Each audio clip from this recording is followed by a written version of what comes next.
Salut les gars, c'est Max, j'espère que vous allez bien. Bienvenue sur la chaîne Sorare Montréal. L'objectif de cette chaîne est de partager avec vous mon aventure Sorare, qu'on puisse vibrer ensemble pendant les matchs, essayer d'améliorer nos galeries et bien évidemment vous partager mon expérience et conseils sur le jeu. J'ai décidé de lancer la série From Limited to Unique dans un seul but, commencer avec des cartes limited et avec comme rêve de pouvoir jouer dans quelques temps avec des cartes uniques. Ça peut paraître fou dit comme ça, mais avec de la patience et un peu de réussite, rien n'est impossible.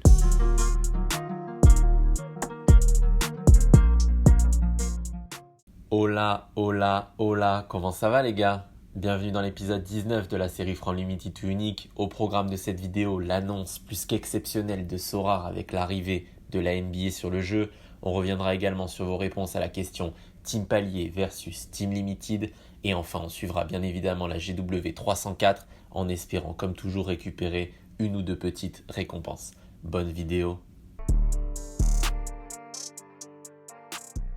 Allez, on attaque par cette annonce faite par Sorare ce mercredi 7 septembre, l'arrivée cet automne de la NBA sur le jeu. Franchement les gars, je suis comme un dingue. Ça fait maintenant 24 heures que l'annonce a été faite à l'heure où je tourne cette vidéo et je suis toujours en slibard dans mon salon. Alors autant le baseball, je trouvais ça intéressant pour mettre un premier pied en plus de la MLS sur le marché américain. Autant là faire un partenariat avec la NBA, c'est juste incroyable parce que ça touche la planète entière, ça amène Sorare, l'entreprise Sorare dans une autre dimension. On peut quand même être fier de faire partie de l'aventure et surtout de se dire que c'est une boîte française. Nous on est là, on se plaint quotidiennement sur Twitter des récompenses, de ceci, de cela. On rêve toujours plus grand parce qu'on a envie toujours de voir l'entreprise et le jeu aller de plus en plus loin. Mais imaginez la pression et surtout l'accomplissement que ça doit être pour l'équipe Sorare de signer ce genre de deal, c'est juste incroyable. Ça commence avec un partenariat il y a quelques années avec la Jupiler Pro League en Belgique et ça se termine avec la NBA. Mes respects messieurs.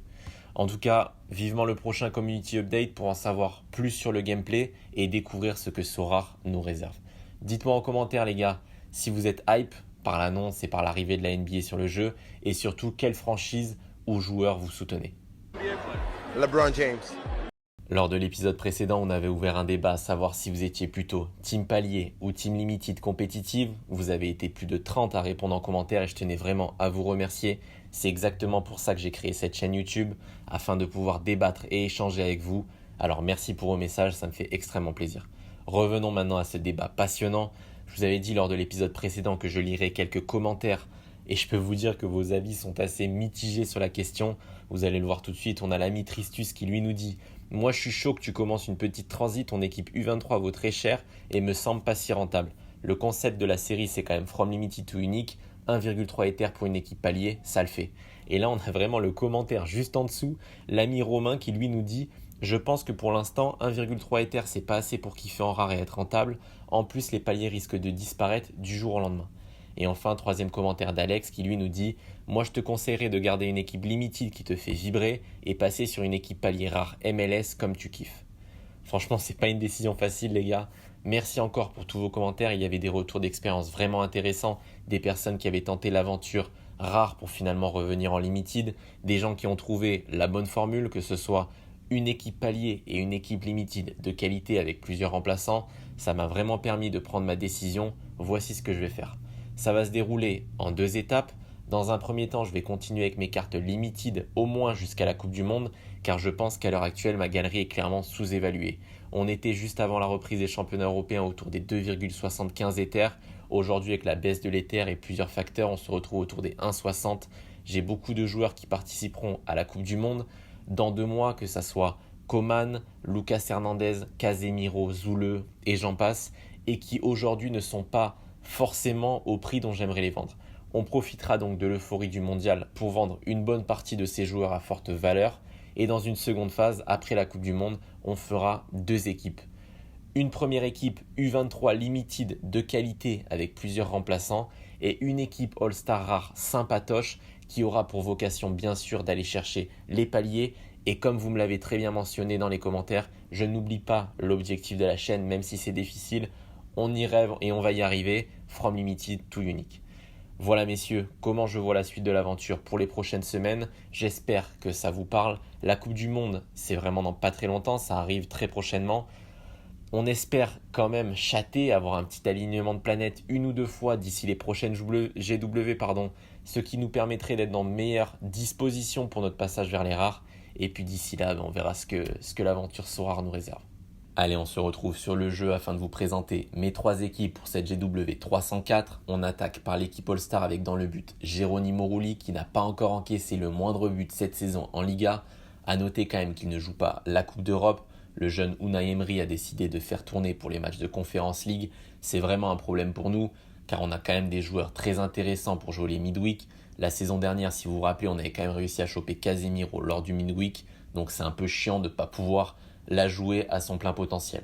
Donc il va falloir essayer de régler ça rapidement. C'est peut-être la dernière fois que vous voyez Geronimo dans mon équipe. En défense, une double défense avec Lucas Hernandez et Andrew Farrell. Au milieu de terrain, Youssef Maziz qui recevra l'En Avant Guingamp en Ligue 2 ce lundi. Et enfin devant le King qui sera le capitaine de cette équipe. Allez, on confirme et on passe à notre seconde équipe. Seconde équipe qui sera une U23 avec dans le but le frérot Martin, Evan Dika en défense et capitaine de cette équipe. Un double milieu avec Enzo Lefebvre qui est plutôt performant en ce moment et Mateusz Tété. Et enfin, on termine avec notre attaquant Moussa Diaby, le crack, pas forcément crack depuis le début de saison plutôt compliquée du côté de Leverkusen. Mais voilà, on espère que ça va tourner dans le bon sens, on reste positif. On confirme et on passe à notre dernière équipe, ça sera une équipe América. Là, je suis vraiment hype par le match du CF Montréal. Un match nul leur permettrait d'assurer la qualification en play-off. Et ça, c'est vraiment le petit fuego, car ça va nous permettre de pousser jusqu'à la fin de saison avec eux et bien évidemment de pouvoir continuer à utiliser nos cartes América pendant encore quelques semaines supplémentaires. On commence avec dans le but Brad Stuver, le gardien d'Austin avec un déplacement plutôt difficile à Seattle. Seattle qui est toujours dans la course au play-off et je trouve que Austin, malgré qu'il soit plutôt haut au classement, je les trouve vraiment moins bien en ce moment. Ça ne m'étonnerait pas qu'ils prennent une putain de valise, mais voilà, on va espérer que ça ne soit pas le cas. Pour le reste de l'équipe, c'est presque une full stack CF Montréal, histoire de vibrer devant ce match. La double défense avec Kamal Miller et Rudy Camacho. Et au milieu de terrain, Victor Wanyama. Et devant, le meilleur buteur du club, Romel Kyoto. Voilà les gars pour mes équipes. Les dés sont lancés. Maintenant, il ne nous reste plus qu'à pousser derrière nos joueurs. Et puis on se retrouve juste après pour le débrief.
Bon, c'est l'heure du débrief.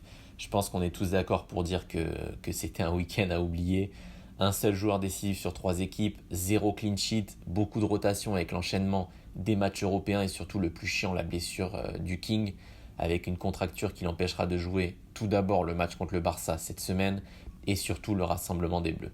C'est malheureusement son plus gros problème. Le mec est beaucoup trop fort, mais trop fragile, putain, c'est terrible. Bref, au-delà du jeu, j'ai quand même bien vibré ce week-end. On aura eu le CF Montréal qui va chercher cette qualification en play-off dans les dernières secondes. Le basket français avec une fin de match de fou furieux qui se termine en prolongation à l'Euro et qui leur permettent d'aller chercher les quarts de finale.